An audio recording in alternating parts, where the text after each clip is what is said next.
Hello, humans. I am Scott Cannon, coming to you live on WLTH 1370 AM from the greatest city in all the world.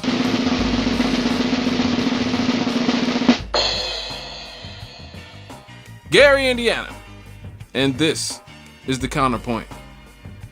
Hey, the month of February is Black History Month. So in celebration of those brave men and women who've made a difference in our world, be it in America, the Caribbean, South America, Africa, or anywhere in the African diaspora, we've decided to shine a light on those who shape the world that we live in.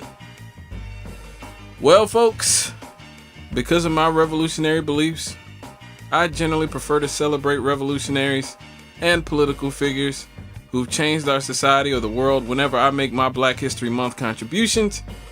But sometimes it's not the people who make the most noise or operate on the biggest stages who end up having the biggest impact on all of our lives. For instance, right now we are living through one of the most hellacious winters in modern history, with temperatures falling to 30 and 40 degrees below zero for much of the last week.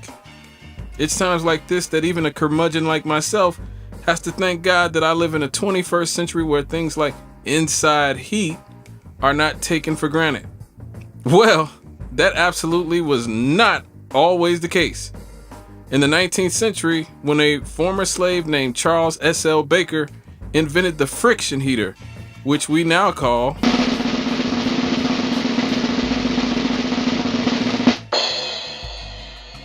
the radiator. That's right. A black man is responsible for millions and maybe billions of people at this point having heating inside their homes, and a former slave nonetheless. I don't know about you, but it's inspiring to hear about somebody who was born a slave in a racist-ass society like ours, working his way through college and inventing something that would change the lives of millions of people. And speaking of changing the lives of millions, how many of us in this generation can't seem to go anywhere without our GPS? Whether in your phone or in your car, so many of us rely on global positioning systems just to get to work or to school or to the grocery store. Well, what if I told you that you should probably get on your knees and thank God that a black woman is the one who developed the satellite geodesy models that made the GPS possible?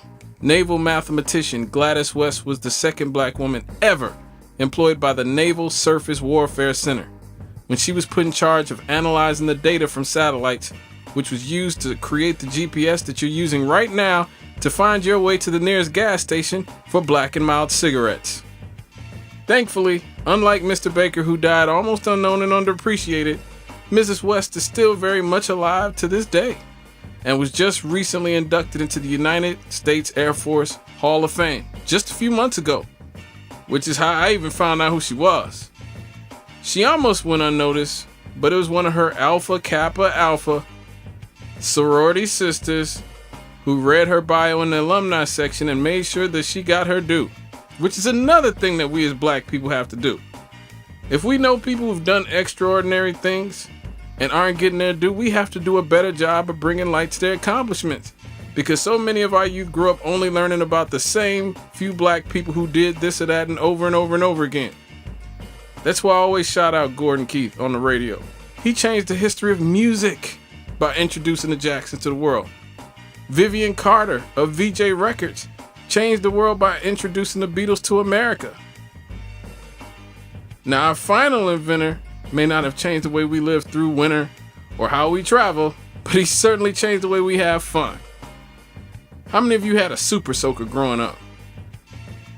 I know I did, but how many of you knew that every time you buy a super soaker, you're putting money into the hands of a black man? That's right. One of our favorite summer toys was the brainchild of a black man, Lonnie Johnson, who developed the propulsion device while in the Air Force. He also holds a BS in mechanical engineering and a master's in nuclear engineering from Tuskegee University, and holds over 120 registered patents. And don't think the Super Soaker is the only thing that this brother's done. Like I said, he holds over 120 registered patents and currently has 2 technology development companies, Acceleron, Solid State LLC, and Johnson Electromechanical Systems. They both currently operate in the sweet Auburn neighborhood of Atlanta, Georgia. ATL stand up. Black Mecca. Recently, he developed the Johnson Thermo Electrochemical Converter System. Say that 3 times fast. Which was listed by Popular Mechanics as one of the top 10 inventions of the year 2009.